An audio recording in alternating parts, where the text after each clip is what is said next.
పట్టుకుంటే శంకరయ్య వాళ్ళ ఇంటి పక్కన ఉన్న వాళ్ళు చూసి, ఏంటి శంకరయ్య గుడిసె నుండి ఇల్లు పట్టుకుంటూ, ఏంటి డబ్బులు ఎక్కడికైనా వచ్చినాయి శంకరయ్యకి అని చెప్పి ఎవరి దగ్గరికి వెళ్ళి చెప్పిండ్రు? రాజు దగ్గరికి. ఎక్కడికి వెళ్ళిండ్రు? రాజు దగ్గరికి వెళ్ళిండ్రు. రాజు దగ్గరికి వెళ్తే రాజు ఏం చేసిండు? పోలీస్ కాదు, భటులని పంపించిండు. ఎవరిని పంపించిండు? ఎవరి దగ్గరికి పంపించిండు?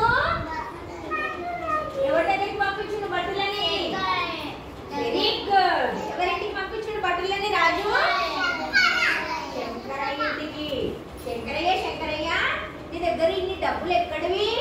నువ్వు ఇల్లు ఎట్లా కట్టుకున్నావు అని అడిగితే ఏం చెప్పిండు శంకరయ్య? దీని వలన నేను గొప్పవాడినైనా గుడిసె నుండి ఏం కట్టుకున్నా?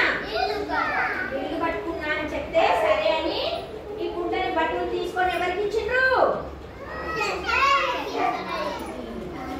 ఎవరికి ఇచ్చిండ్రు?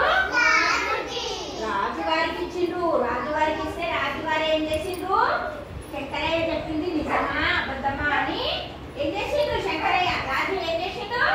కొన్ని నాణ్యాలు వేసిండు. అందులో కొన్ని డబ్బులు వేసిండు. వేస్తే ఎన్ని డబ్బులు వచ్చినాయి? చాలా డబ్బులు వచ్చినాయి. ఎన్ని డబ్బులు వచ్చినాయి? చాలా డబ్బులు వచ్చినాయి. మళ్ళీ డబ్బులు వేసిండు. మళ్ళీ ఎన్ని వచ్చినాయి? మళ్ళీ డబ్బులు వచ్చినాయి. అప్పుడు నిజంగానే శంకరయ్య చెప్పేది నిజము, ఇది మ్యాజిక్ ఉండని అని చెప్పేసి రాజుగారు ఏం చేసిండ్రు? ఆ డబ్బులు వచ్చినాయని అందరికీ